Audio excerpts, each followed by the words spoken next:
Hello and welcome to the Capital Games Movie Club. I am the Wiz. And I'm Zero. Zero. As Yes. two completely heterosexual men, we thought it was only fitting for Pride Month that we watch an LGBTQ movie. And we chose last week for it to be the 1996 Mike Nichols comedy, The Birdcage, starring Robin Williams, Gene Hackman, Nathan Lane, and Dianne Weist. So you essentially chose this out of the options I gave you. So why don't you start with your opinion on this comedy movie? Yeah, mostly the reason I picked it was because just, as cliche as it is to say this, I am a sucker for anything with Robin Williams. Oh, that's not a surprise. As a comedian, he was excellent. So that doesn't surprise me at all. But I'm really curious as to your thought of this film, though. Go ahead.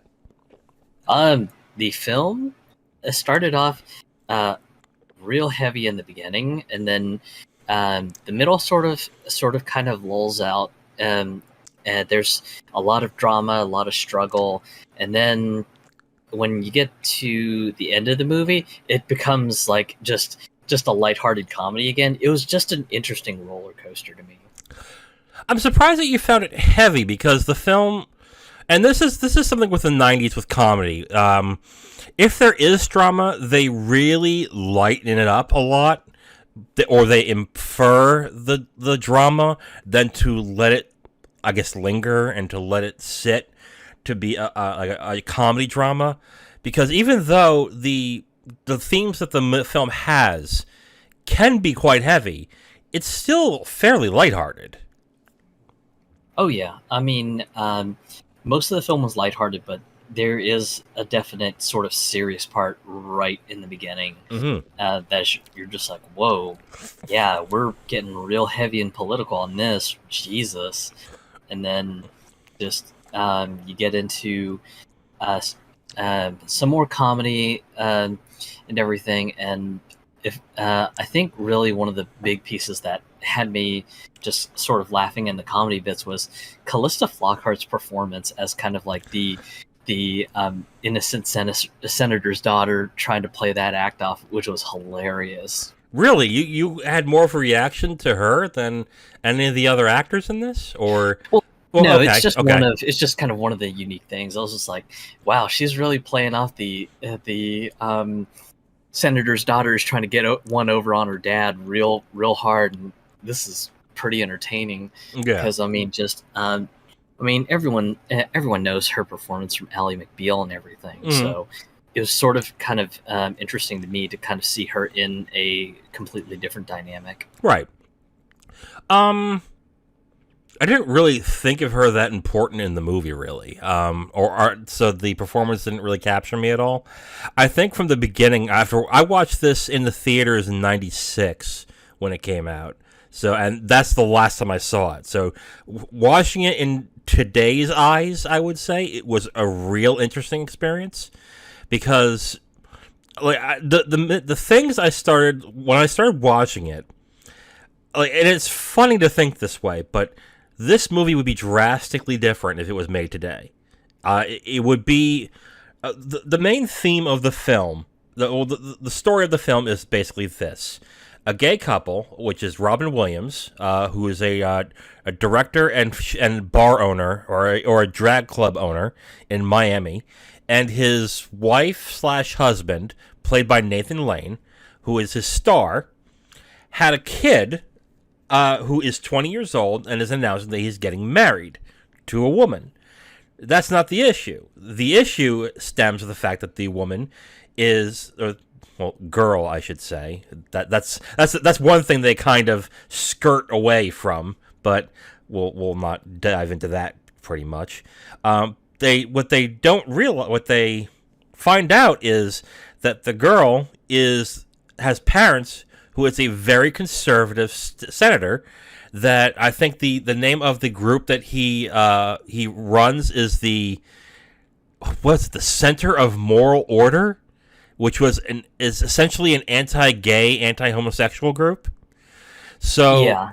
in order for the daughter, for some reason, say, "Yeah, I'll meet the parents," And it kind of gets into spoiler territories, but there is a reason for the whole meeting the parents thing. right, absolutely. But that's the conceit of the story, is basically that these two parents are going to meet, and essentially the gay parents have to bend over backwards for their son in order to make everything go as smooth as possible.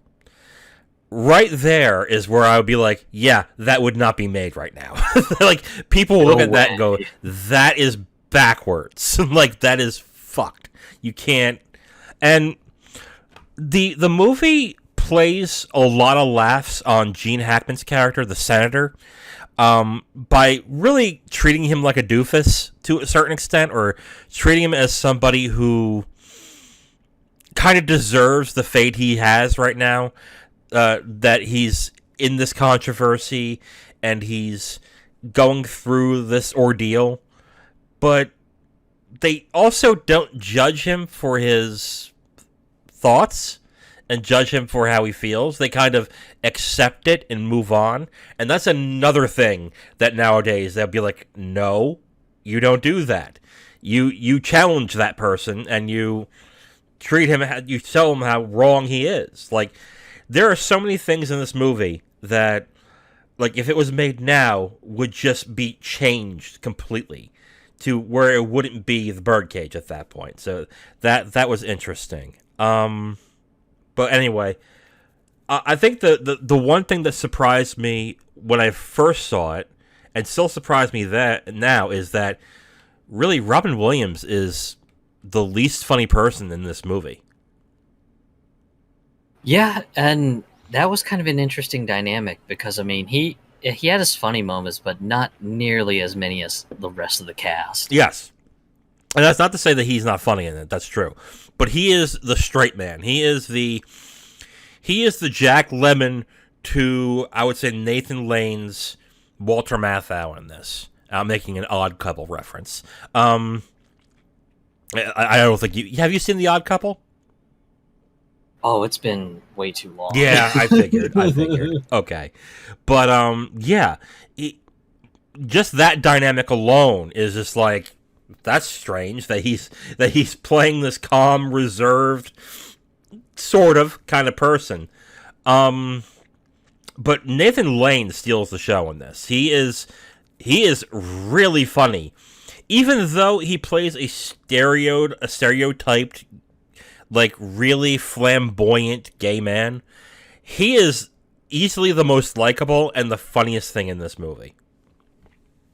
Yeah, just a lot of the push and pull moments with Nathan Lane just had me in stitches just laughing.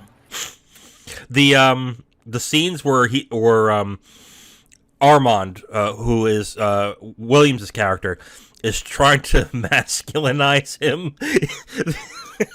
it's the futility of it is just hilarious, and it's even when I say that, I'm like, yeah, but it's also kind of insensitive. So, like, that's the strange thing with this movie.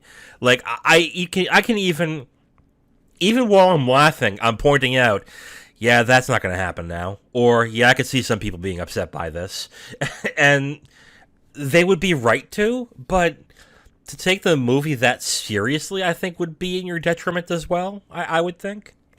Yeah, I mean, just, I kind of came at it with fresh eyes, so I was just kind of taking with an open mind and just kind of going, okay, I'm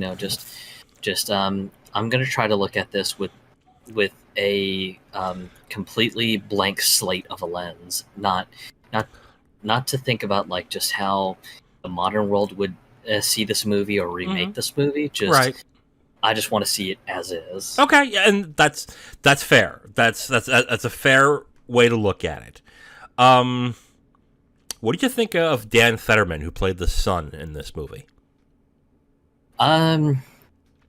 His performance was interesting because he's got some, like, real headstrong moments, like, hey, I am dead sure, or this is how things have to go. And then, of course, when things get completely bungled up, he's just like, oh dear God, why? And it's just kind of goes into the whole push and pull comedy piece of the movie as a whole. So his performance wasn't bad, but I think it just played more into the dynamics of the situations that they got themselves into. I hated this character so damn much in this movie. I hated him so damn much. And I didn't feel this way in '96 when I saw this, but then again, I didn't think that deeply into film at that time, I don't think. Right. But, excuse me. But when I watched this, like, every moment after he announces he's getting married is like, this kid is a brat. I fucking hate him. I fucking hate this performance. I mean, literally, it was like, how fucking dare this kid? Really? Like, oh, Dad, don't put, like, it just, the scenes of where he's dressing down his father for being who he is, like, it is just like, Jesus fucking Christ. And this is a character you're supposed to sympathize with, to a certain extent. And I just came off it going, I fucking hate this kid, and I hope this burns down for him.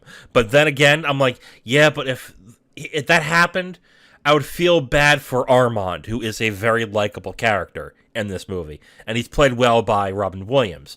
So it was that dynamic where I was just like, oh, God. Because the conceit basically is that they have to essentially ungay themselves to present themselves favorably to these two people that are coming.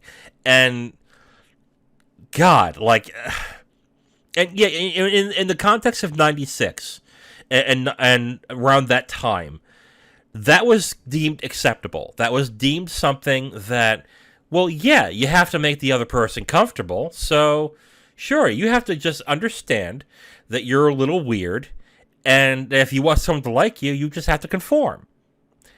Yeah. And to your piece about when Val dresses down Armand and everything, it definitely hurts a bit too, because just Armand is who he is, and he refuses to compromise, but yet at the same time, just he understands that his son wants so much and so badly to be married to Barbara that just I guess he sort of sympathizes with his son and everything. Oh, he loves his son, and it's obvious in this movie. Yeah, loves him, and at the same time hates that he's got to just sort of play the straight man just to get through this meeting with the parents and everything. And they make no mention of the fact in this movie that, for first off, these two men raised this kid from birth, okay? They make no mention of that. Like, they make a mention of it, but they don't make, like, I guess a big deal of it. Where if it's not an explicit mention, it's more implied. Right. And when you think about it, like, if you really sit there and think about it, it's like, wait a minute. These two men were raising a young man in the 70s. Think about that for a second. Like, in the 70s and 80s. That's also during the AIDS panic. That's also during literally a gay panic in the 70s and 80s, especially when Reagan was president. Like, that dynamic would have been like, holy shit. Like to me, like, that would have been something to maybe not only hint towards, but to say, like in Armand's defense, like, we've dealt with assholes before like this. We've dealt with, people, because the throwaway line they had was that I guess Val had a teacher that was deeply bigoted, and instead of making a big deal out of it, he told his son to tell his teachers that he's just a businessman and just leave it at that, because he didn't want him to get hurt, which shows a lot of empathy towards Armand and his character. But again, it's a throwaway line, so it kind of doesn't have the resonance and power it could have. But because of the type of comedy it is, it really, I guess it really wouldn't fit very well, especially with the time that it was in. I know you're probably getting a little annoyed with me with this because I'm taking this completely different stance that maybe I shouldn't with a movie that was made. Good God, is it almost 30 years ago? Holy shit! But it's just to me fascinating to watch this movie and and see how far I would say the gay community, the LGBTQ community, has gone from being pariahs and being considered weird to them being accepted to the extent that they are now. So, and this was 96. So I like that was the one thing I kept, even though I was having a good time and I was laughing at the movie, in the back of my head I was like, wow, like this is definitely something that should be studied to a certain extent. Yeah, and I think really just sort of all the perspective of just modern day culture versus the time era that we're in now with LGBTQ acceptance. That all sort of came to me after watching the movie, and it was just like, wow, yeah, holy cow, just there are just so many things that just would not fly in modern day society with where it is now. Right. With perspective to this movie. Right. Like the we'll get into I was going to get into something, but that's more of a spoiler thing, even though probably the funniest gag in the movie is spoiled by the trailer, which I fucking hate, but we won't spoil it right now. What else?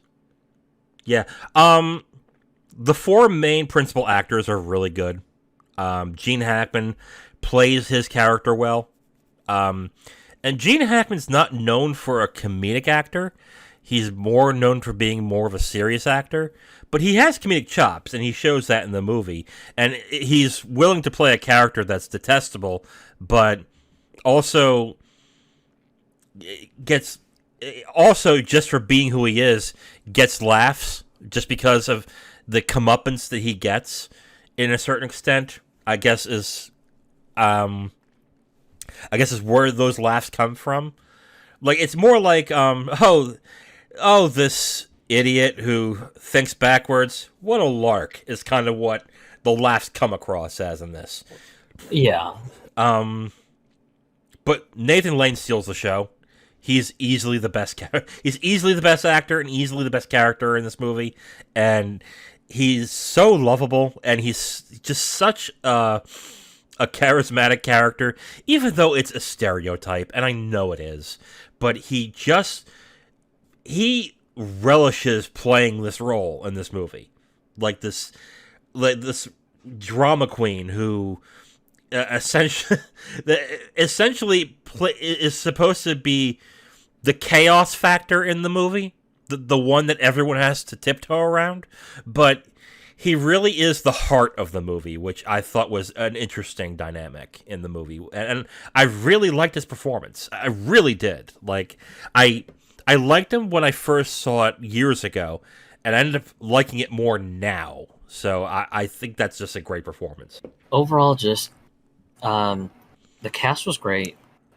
Just especially with the parts that they all play and everything. So yeah, for a movie that it was a first go for me, yeah, it was just a real entertaining time. Just at least with shutting my mind off from just the modern day perspective on things. So yeah, just a great comedy all around. Right. I mean, and if you're able to do that, that's great. I couldn't. I kept thinking like, wow, I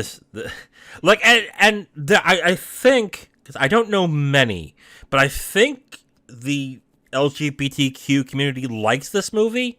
I think I can appreciate it, I guess. Do I know that generally? No.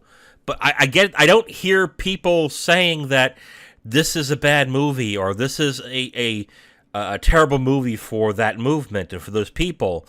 But yeah, I but like I watched this and I'm like, wow, how far have we come on this? So, like literally, this is a to me a time capsule to a certain extent. On whereas the movie Cruising is a time capsule on how the gay community was treated in the 80s. This is kind of a capsule for the 90s, and it's interesting to see it that way and to watch that dynamic go out, even though it doesn't really treat the characters with they treat them like eccentrics in the movie, which I think is an issue, but they kind of treat them with respect, I think, but they're still treated like outsiders in their own home, which is unfortunate, I would say, in the movie. Yeah, and I think to your point, it's more that there is some exaggeration, but it's not taken to an overt extreme. Yes, that's right. You're right. Even when Albert is the character that Nathan Lane plays, even when Albert is being even when Albert's being Albert, and if you see the movie, you'll understand what I'm saying. It's not unbelievable. It's not like a caricature. It's just it's a delightful quality that you have in this character where, yeah, he's a little over the top, but he's still lovable. And for someone like an actor, you'd have to have an actor like Nathan Lane play that, because an actor who isn't as seasoned would probably turn that into a caricature. So, yeah, I really enjoyed Nathan Lane in this. So, do we get the spoilers? Yeah. Okay. We are going to get into spoilers for the Birdcage. If you want to stop listening now and go watch, go ahead, and then come back and listen to the rest. We'll get into spoilers in 5, 4, 3, 2, 1.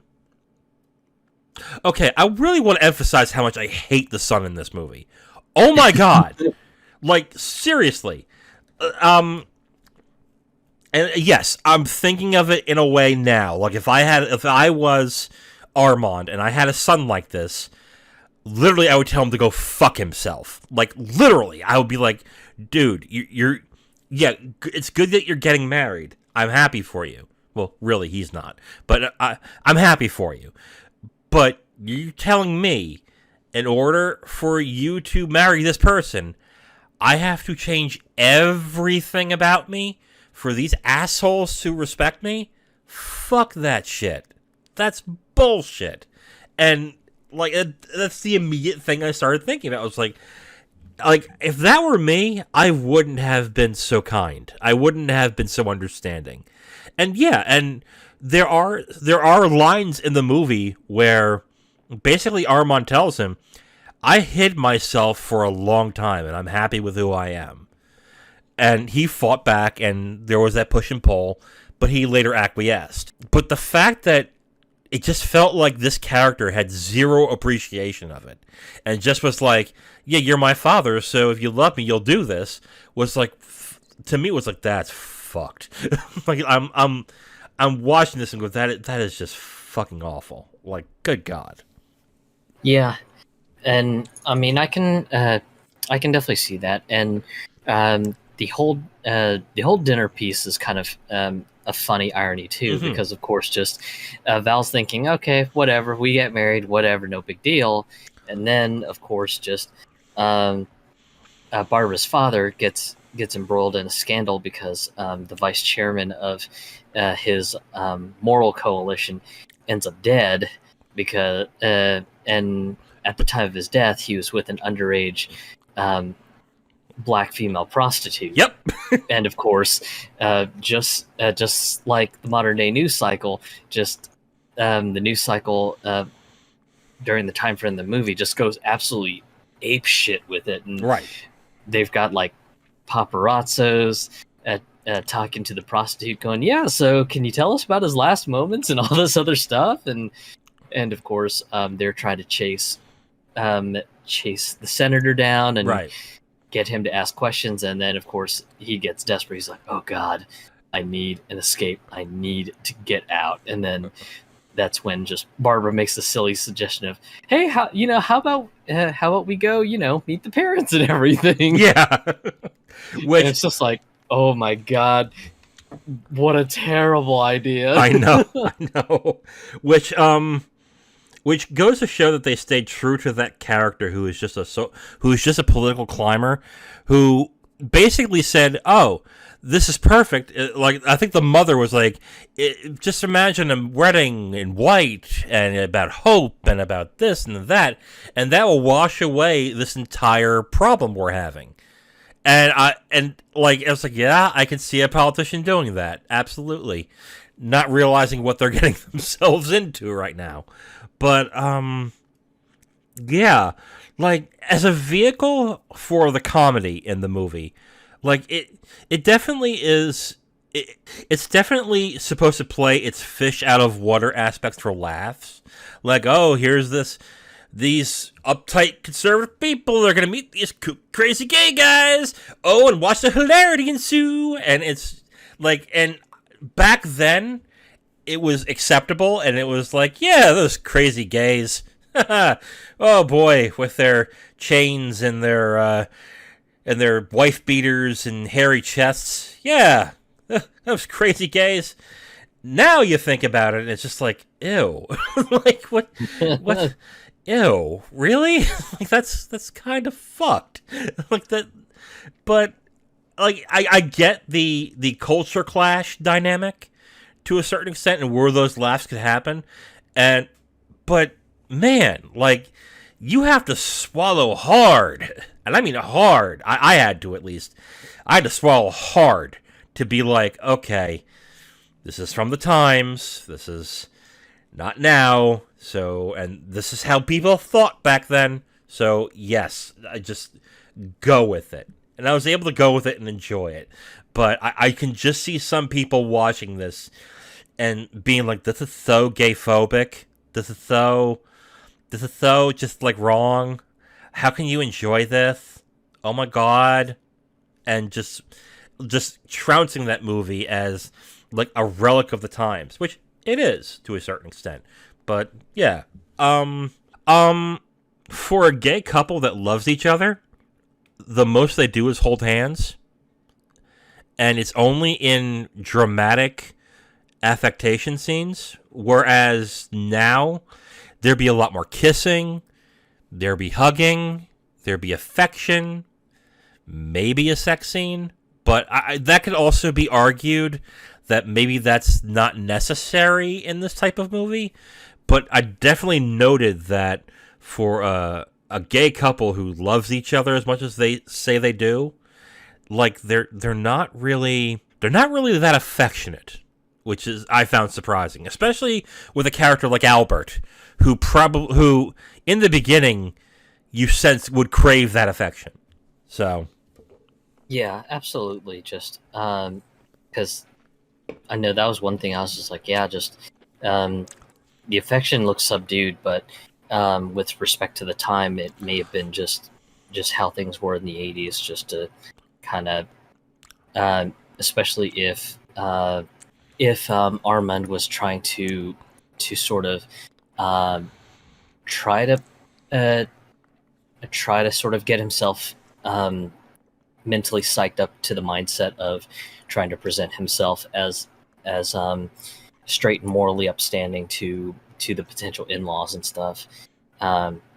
Maybe it was he was kind of subdued for that. I just don't really know the thought process on the filming of this particular movie and everything. So yeah, I can't really say this way or another. I like how basically, like, I think it's funny how like, I guess we'll get into the ending of the movie, or the end piece, the third half. Jesus Christ, the third act. The fact that they play for laughs, like, it's interesting how they play for laughs that these people who tried to change their lives drastically for this couple, and it fails so fucking miserably, that they play it for laughs and it works, is really just shows how great the screenplay is. The screenplay is written by Elaine May, who wrote and directed movies like Mikey and Nicky, which is a really good movie about friendship decaying over time.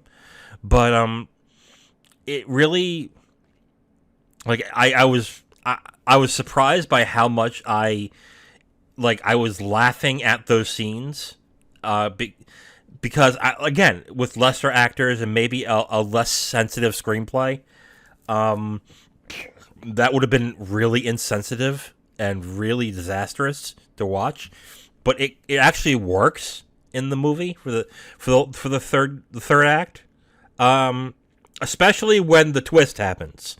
And when the twist happens is when things just get crazy, and they and it's important they got this right. Do you want to go ahead and talk about what happens? Yeah. So in the third act, just Armand has his ex-wife show up, and then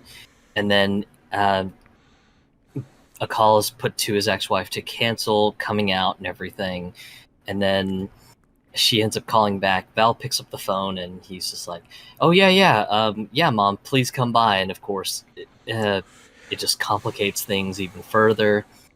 And then, of course, just while just things are going completely off the rails with Val, Armand, and just everyone sort of just freaking out, Armand's ex-wife shows up, and it's just like, well, surprise! You're missing the big twist.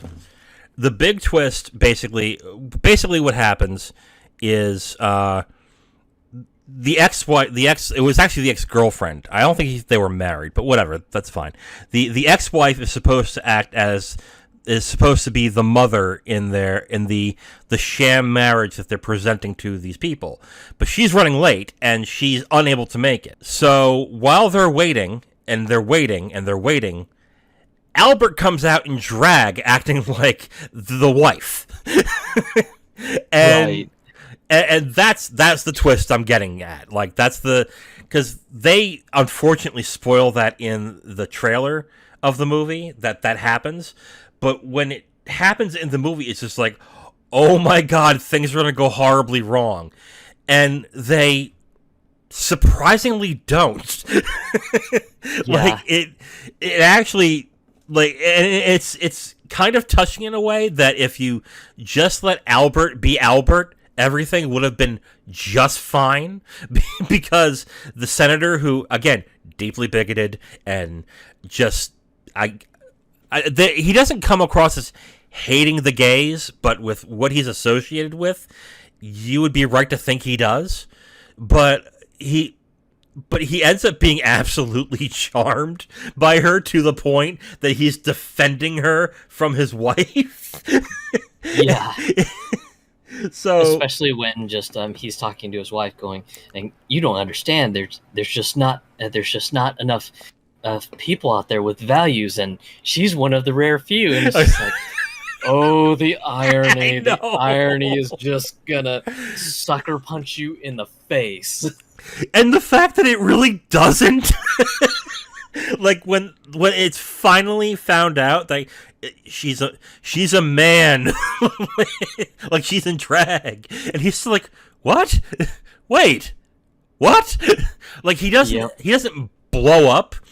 He doesn't call them names. He doesn't, like, he's just, like, mystified, like, oh wow, like, it's almost not really, but it's kind of like, huh, maybe I have this wrong a little bit, you know?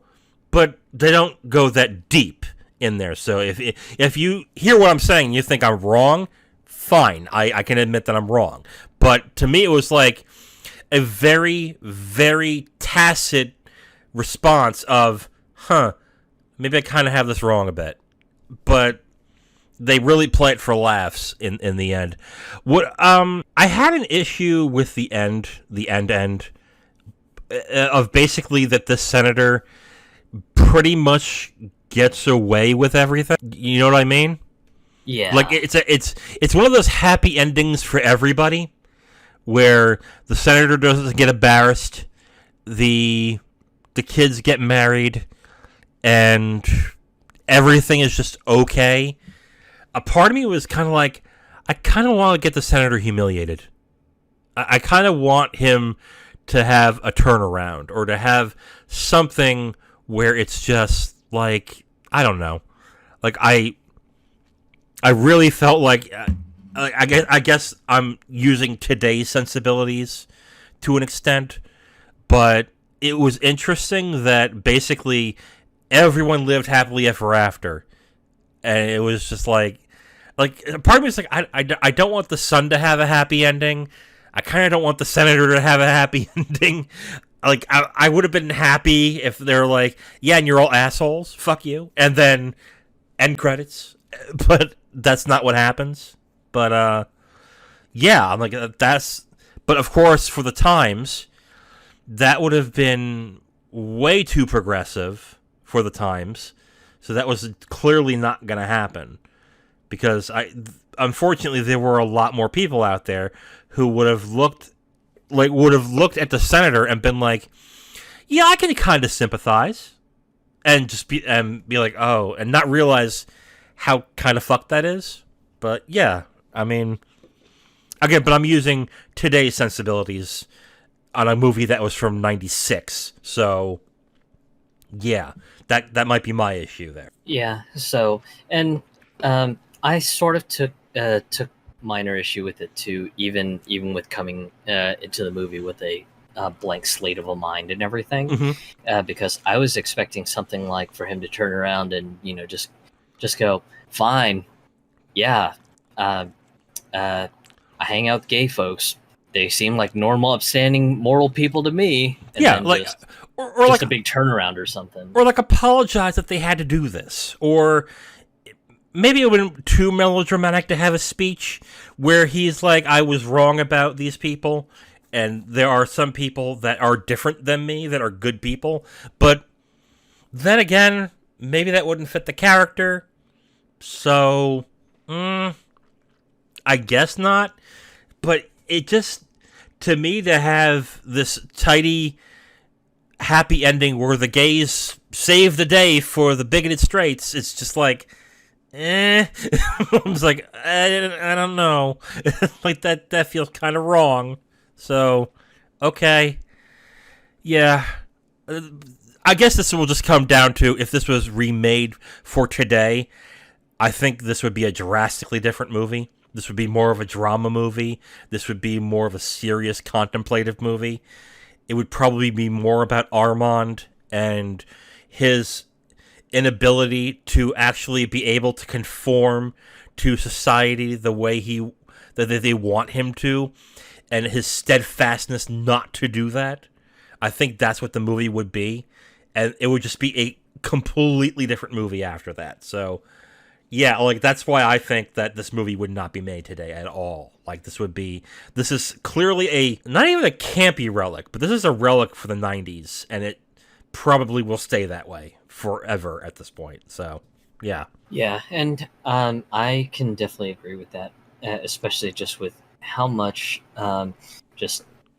recognition of LGBTQ people have just, it's just changed in just a drastic amount of time. Just, yeah, there's just no way to sort of capture the comedic pieces that this movie from '96 had, if you were to try to remake it with today's sensibilities. I kind of want to get. I would hate to do this to somebody, really, but I would really like to talk to some gay people from today, probably younger than me, who will watch this movie and will be like, what do you think of it? What do you get out of it? Did you find it funny? Did you find it enjoyable? And see what their reaction is, because we're only having a reaction from people who essentially are on the outside looking in and kind of having, I guess just having a diorama look at it, where it's like, oh, this is interesting. This is a window to a life and to a mentality that we won't have and we won't 100% understand. I think I would really be interested and see how, I guess, the community actually thinks about this movie now, because the reason why I chose this movie as one of the movies for you to select is, I think it was it was Esquire. Esquire had the top 50 best LGBTQ movies, and this was number 13. And like, I really wonder if that writer was gay themselves, and if they are, great, and B, if they would really have to explain to some people these days that you would have to think of this as a relic. You would have to think of this as how do I put this? You would have to think of this as just a window of the times, and not as a condemnation, or not as a way of how you should be. Like, yes, condemn these certain aspects, but this really was something from that time that, and they do treat these people positively. They treat them like human beings, but yeah, I'm like, I really would wonder how someone would watch this movie and what they would come out with. I would say. So yeah, got more to add? No. Just I think we're probably good to go to closing thoughts. Yes. So why don't you start with your closing thoughts then? Overall, just I felt it was a fun movie, with some heartwarming moments, some frustrating moments, and unfortunately, just the ending leaves a little bit to be desired. But overall, I still think it's a grand film, and definitely one that if you're a fan of Robin Williams, you should not skip it, because just his performance, while not too heavy on the comedy end, it's still very good. Yes, I agree. This is my second time seeing it. I enjoyed it. I think it's funny, and yeah, there are some really funny moments in this. Nathan Lane owns the movie. He is the funniest thing in this movie, and it's really a shame that he became more popular as a theater actor, so I guess it's not much of a shame that he didn't do more movies, but anyway, he'll always be Timon, though. He'll always be Timon from The Lion King. So he's got that going for him.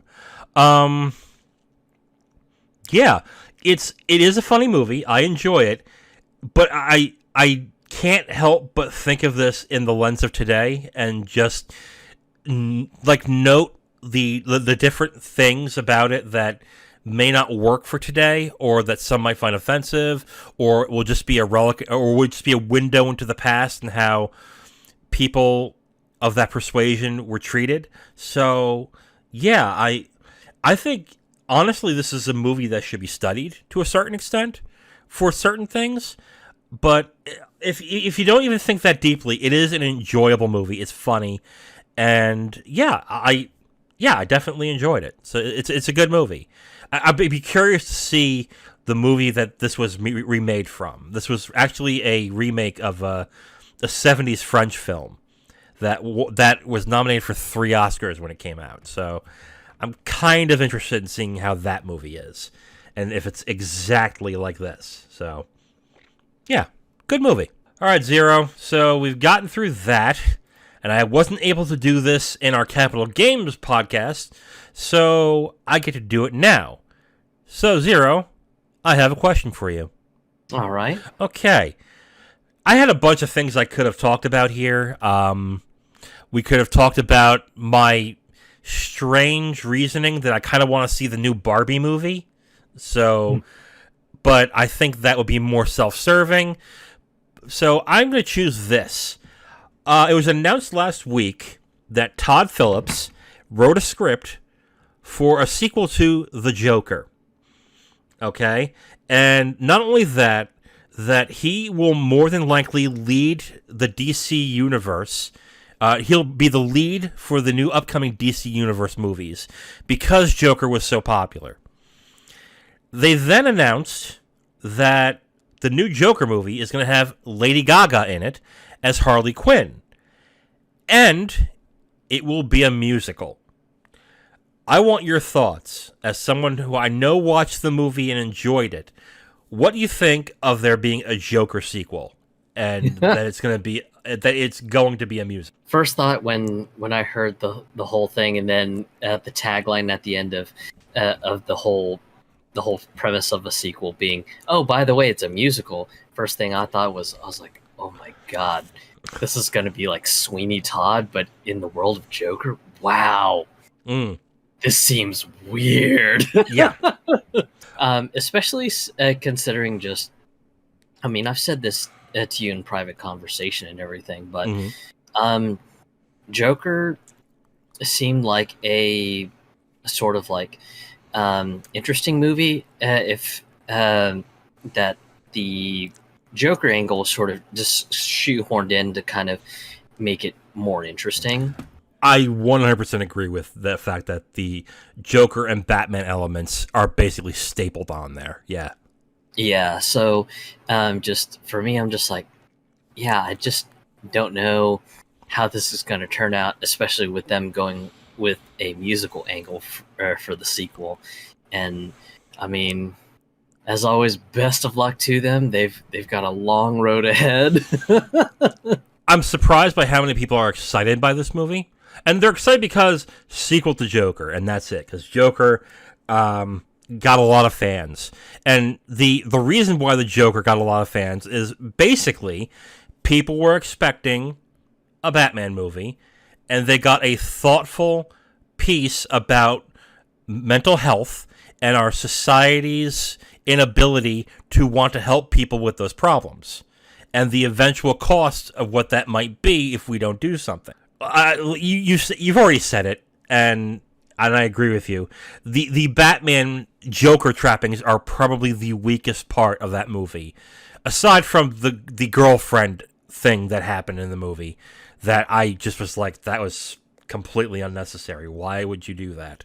But anyway, I have a bunch of issues with this, and the issue I have basically comes, and this is going to sound mean, I think Joker, the way it like how they made Joker to be what it is, was due more to luck than skill. I mean, they were lucky to get Joaquin Phoenix to play that role and to really own that movie. And if it wasn't for Joaquin Phoenix being in that movie, it would have tanked. And the director who is now being championed as probably one of the better directors out there. Let me get his IMDb page. When I tell you these movies, tell me how you feel about this guy being, I guess, now considered an auteur. His most popular movies, all right, according to IMDb, are The Hangover, Hangover Part 2, Hangover Part 3, War Dogs, Due Date, School for Scoundrels, Starsky and Hutch, Old School, Road Trip. These were the movies he was doing before Joker. And the reason why he did Joker was basically he felt he could not do comedies anymore. To me, and remembering his films that he did, these weren't really deep, thoughtful, contemplative movies. These were admittedly good comedies, except for Hangover Part 2 and 3. They were just kind of, and The School for Scoundrels sucked too. I don't want to forget that. These were just kind of, I don't know. These were passable comedy movies that people remember more for, let's say, like a Will Ferrell joke, or like the jokes, like the writing, the comedy, than they do about the director's style. And the fact that the director cribbed so liberally from Scorsese and Joker, Like, most people are not going to notice that unless they really like Scorsese, but I did, and I noticed it right away. That they're like, oh, so you're just basically doing Taxi Driver again, and you're doing King of Comedy again. Okay, great. Okay, cool. And he's already admitted that the inspiration for this movie is New York, New York, which it is not a good Scorsese film. Really makes it. Okay, calling something a bad Scorsese film is kind of also unfair, because a bad Scorsese film is better than most bad movies, but it is a bad Scorsese film. It really, like, I would say I'll put it this way. It's like calling Godfather 3 a bad movie. It really isn't. It's a good movie, but it's not, but compared to the other two Godfathers, yeah, it's bad. But that's the same thing with Scorsese. Yeah, comparing New York, New York to Goodfellas, to Age of Innocence, to Hugo, to Taxi Driver, Raging Bull. Yeah, you're going to look at that and says, yeah, that doesn't hold up. I think, honestly, if this keeps going forward, that it's going to tank and it's not going to do well, and it's just going to expose this director to what he is. It is a comedy director who had a once-in-a-lifetime flash-in-a-pan movie that worked out really well, but lightning doesn't strike twice, and it's not going to in this. It's going to flop. And it's mean for me to say it, but I really feel that's what's going to happen in this. Yeah, and I have to agree because I know that there's some folks who probably thought Joker was like the best thing ever, and it's not to say that Joker was a bad movie or anything. No, it's not. No. I totally agree with you. They struck, or the director just struck lightning in a bottle and lucked out. And for me, stuff like The Hangout, I felt much like you. It was just like, okay, just kind of passable comedy, whatever. But yeah, it wasn't like, yeah, this is like the peak of high cinema or whatever. Right. Like, my opinion on Joker is basically, if you did not have Joaquin Phoenix acting his ass off in this movie, and he did, he took a passable script and made a performance of a lifetime in this movie. That movie would not be good. Like, Joaquin Phoenix is that entire movie. And I get why a lot of people really like Joker, because most people don't watch these movies. They don't. You tell a person that, oh, this is a movie about someone who's struggling with their mental health and how society treats them, are going to say, I don't want to watch that shit. Give me Fast and the Furious. Yeah. But then you wrap that up in, oh, Joker? Like Batman? I'll watch a Batman film. And then they watch it, and they're surprised by what they're watching, and they're surprised that they're enjoying it so much that, yeah, they're going to come away with it being blown the fuck away. Oh, movies can be like this? Oh my God. That's incredible. Which is why a lot of people who aren't big movie fans or who don't watch a lot of movies absolutely adore this movie. I get it. And it should be praised. Again, for the performance alone, it's fantastic. But even so, like, the only thing that the movie should have been nominated for was Best Actor, and that's it. But it got nominated for Best Film, Best Director, Best Screenplay, Best Set Design, Best Cinematography. And I look at all of that and go, it's a fucking Scorsese film. It's a Scorsese knockoff. How can this be some of the best cinema of that year when they're openly cribbing Scorsese? Like, come on. Like, I'll say it again. I think this will tank. I think it will not end up very well. I think the director is biting off more he can chew, and he's going to get exposed. And if that happens, you're going to have two really good performers who are going to look really bad, and that's not going to turn out well for him. So I don't know. I know a lot of people are excited by this. They're gonna be like, "Oh, why are you gonna harsh my buzz?" But like, I look at this one and I'm like, this has the smell of a disaster coming. So, especially if Warner Brothers are saying we're gonna base the next few hero movies on this guy's vision, where I'm kind of like, did you not watch the movie?